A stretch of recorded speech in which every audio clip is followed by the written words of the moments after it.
were around back then during this time, you think you would have gone for me? What would you have to offer? It's not like you have money or status or anything. I mean, I have a huge collection of board games. Really? All right, I have Jane Austen's Matchmaker Chapter 2 from Sabrewolf Games on the table here. And in this game, you are going to be trying to match up the different ladies and gentlemen in your society with other players, people in their society, trying to make the most profitable match for yourself.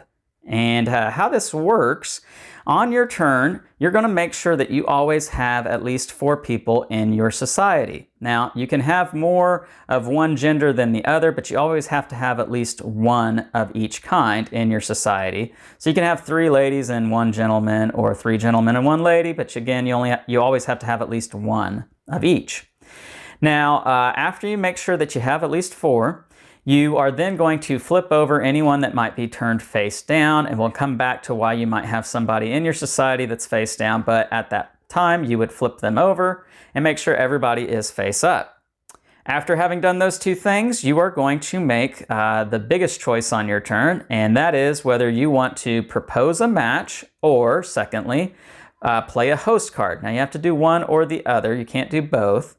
If you are choosing to propose a match, which is probably the most common thing you will do on your turn, you're going to take one of the 4 people in your society and match them up with another person from another player's society.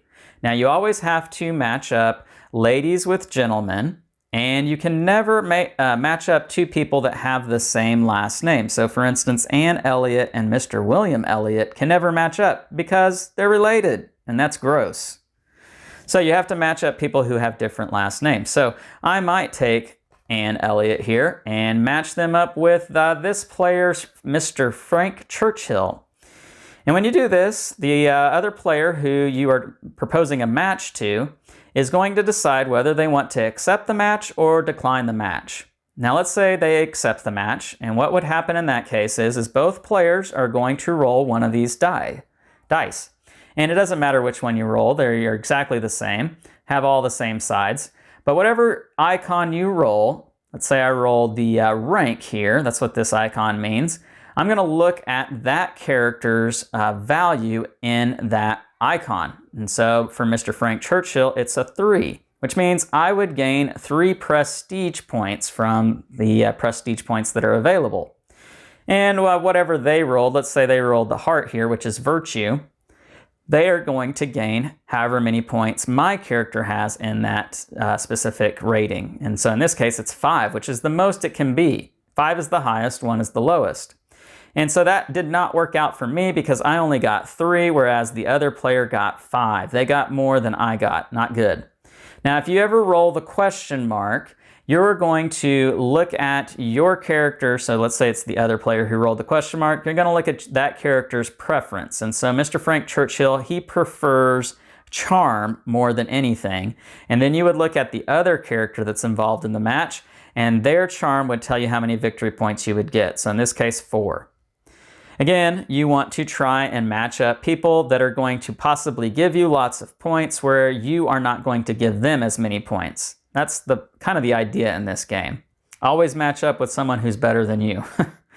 Now, after both players have done this and they've gained their prestige points, they could then play any approval cards that they might have. Now, approval cards are these green influence cards, and every player starts the game with one of these influence cards. Not all influence cards are approval. There are different influence cards, and we'll come back to that here in a second. But the approval cards have the red background, and they look like this.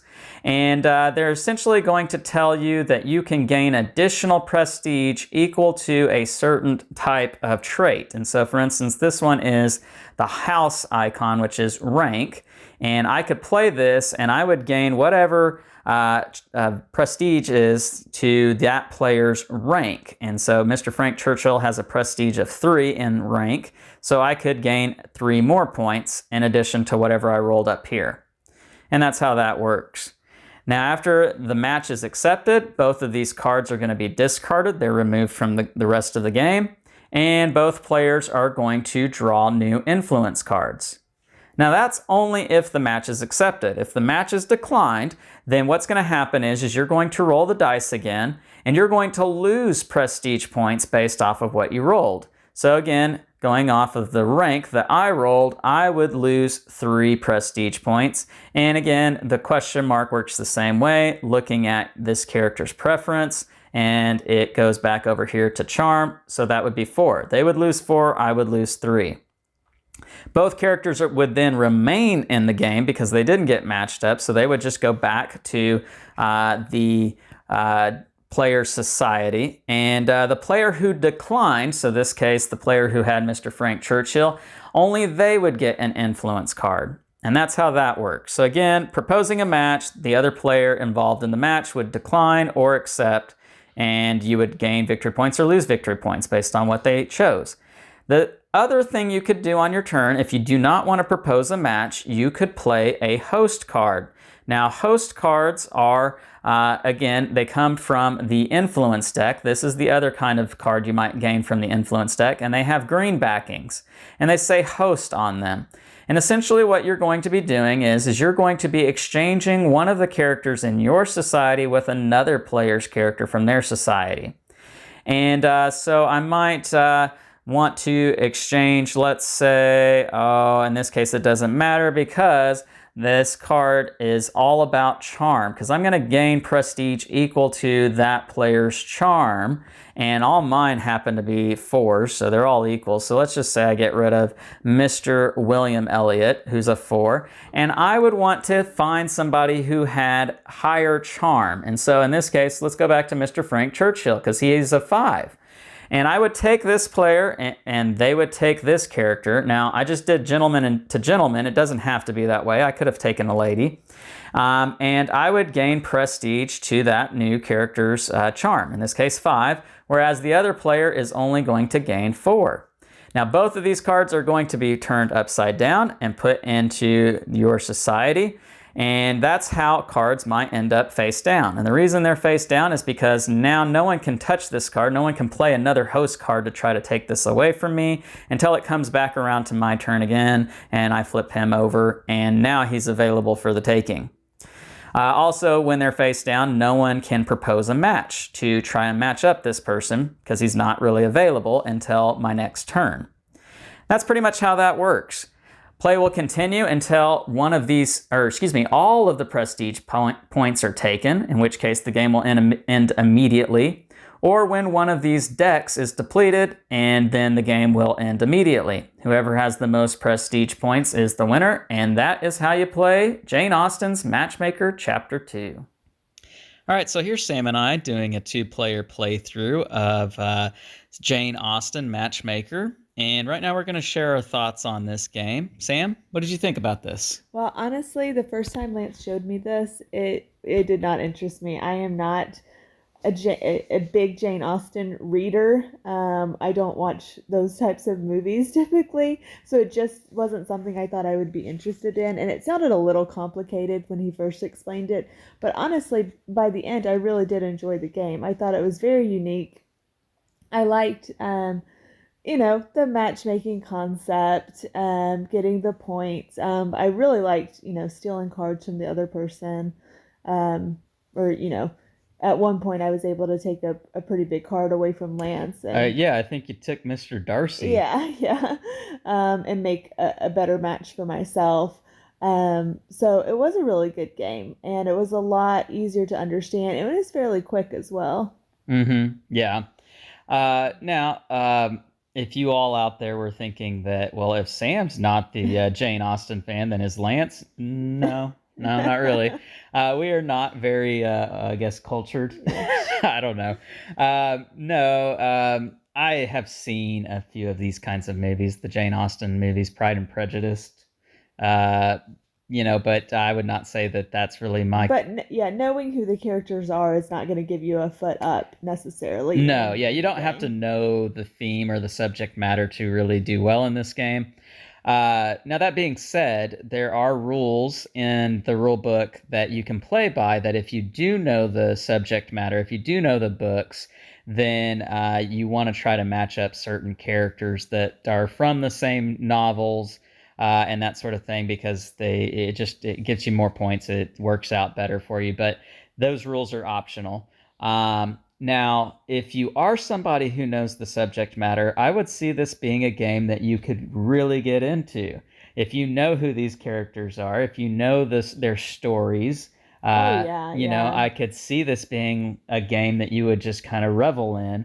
And you say, oh, Mr. Darcy ended up with, I don't even know some of the other characters' names, but just ended up with someone he wasn't supposed to end up with. How scandalous.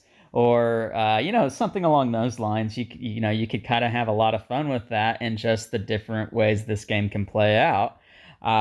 As far as, the different storylines go. And I think that would be a cool thing for somebody who really enjoys Jane Austen's books. The one thing, though, that I kind of wonder about that, though, is how much of a crossover is there between the crowd that is really into board gaming and Jane Austen fans? I don't know that there's a huge crossover there. I mean, you never know, but this could be a good reason for a gamer to get their non-gamer interested in Now, something. that I do think is absolutely true. And I did want to come to that at some point as we were talking about this, because say that you are a gamer out there who has a significant other that may really enjoy Jane Austen, but just has not really gotten into gaming too much. This could be your game. Yeah. This could be the one that you'd be rushing to buy and try out on a Friday night or whatever. Because, as I've already mentioned, I think this is the theme can really pull in somebody who enjoys the subject matter. And so, yeah, I think that works great in that regard. Now, say everybody at the table is all gamers, and there's not too many non-gamers there, not too many people that are very much into Jane Austen. I think this is probably an average game. I think this is a game with unique mechanics and a unique idea of matching up cards. It is Matchmaker, after all. And, the rolling the dice is luck, so there is some luck in this game. You do have some choices, though, of trying to balance that luck and, work it out into your odds to get the most points, but it's still rolling a die and seeing, what you get. Yeah. And rolling better than the other people is essentially the way you win this game. So as far as the gameplay goes, it's not something, that's going to, rock anybody's world or anything of that sense, but it's got the theme that goes with it, and that's what really carries this game. Yeah. So, Sam, I'm going to ask you this question first. Is this a game you would play with a non-gamer? Yeah, I think so. It's very easy to understand, so that's usually my first question I'm going to ask for a non-gamer. Yeah.